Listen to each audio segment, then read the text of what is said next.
मिलिए अवलानी से एक पढ़ी लिखी भारतीय महिला यूएस घूमने के लिए जाती है, लेकिन टारगेट स्टोर में शॉपिंग करना उनके लिए महंगा पड़ जाता है। स्टोर में 7 घंटे बिताने के बाद 1 लाख रुपए का सामान ट्रॉली में डालकर अवलानी स्टोर से बाहर जाते हुए पकड़ी जाती है।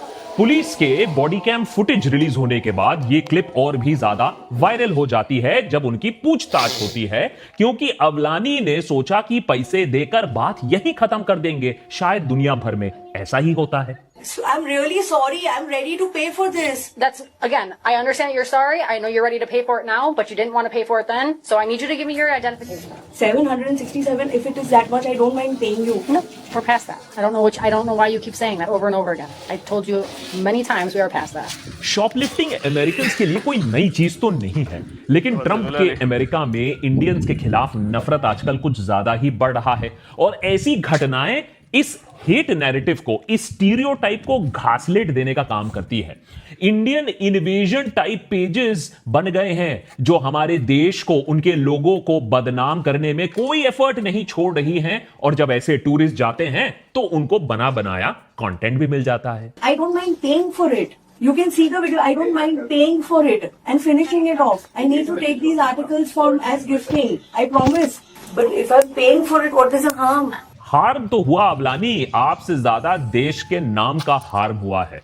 और अवलानी के केस में मिसकम्युनिकेशन का मुद्दा भी नहीं हो सकता है। उसे अंग्रेजी बखूबी आती है, उसे मालूम था वो क्या कर रही है, और बेचारी बनने का नाटक पुलिस के सामने या दुनिया के सामने कोई काम करने वाला नहीं है। उसको अरेस्ट कर लिया जाता है। बाय द वे, इस घटना के एक दिन बाद और जलालत आती है। यूएस एम्बेसी इन इंडिया एक फ्रेश वार्निंग जारी करती है, कहती है अगर कोई भी जो वीजा पर अमेरिका में है वो असॉल्ट करता है, थ्रेफ्ट करता है, बर्गलरी करता है, तो अगर यूएसए में ऐसा कुछ कांड होता है तो उसका वीजा परमानेंटली कैंसिल हो जाएगा।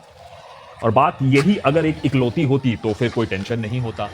कुछ हफ्ते पहले सागर सिंह को सिंगापुर में डिटेन किया गया। वहां के एयरपोर्ट, विशाल मेगा एयरपोर्ट चैंगी एयरपोर्ट के T3 में 5 अलग अलग जगह से 1 लाख रुपए का सामान वो शॉपलिफ्ट कर रहे थे। भाई साहब, ये हैं educated well to do Indians और ये हैं उनके कारनामे।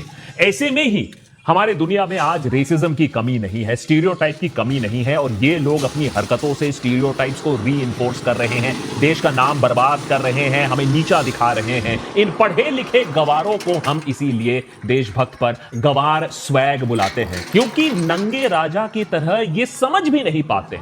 इनकी समझ में भी ये बात नहीं आती है कि दुनिया इन्हें रिस्पेक्ट नहीं कर रही है, इनको देख रही है, थूक रही है, इनका मजाक उड़ा रही है। इसीलिए आज का गवार स्वैग पार्ट 2 एपिसोड उन पढ़े लिखे गवारों को शर्मिंदा करने के लिए और उन देशभक्तों को चौकस करने के लिए जो जानते हैं कि हमारा चाल चलन खासकर कि विदेशों में हमारे देश की आज पहचान बन जाती है। स्पेशली आज के सोशल मीडिया एज में जहां हर वीडियो, हर गलत काम ऐसे वायरल हो सकता है, तो ये प्लेन में फुदकना, ट्रेन में खाना, हवस के पुजारी बनना, सड़कों पर दारू पीकर ठुमकना, भाई थोड़ा कम करना पड़ेगा। और जैसा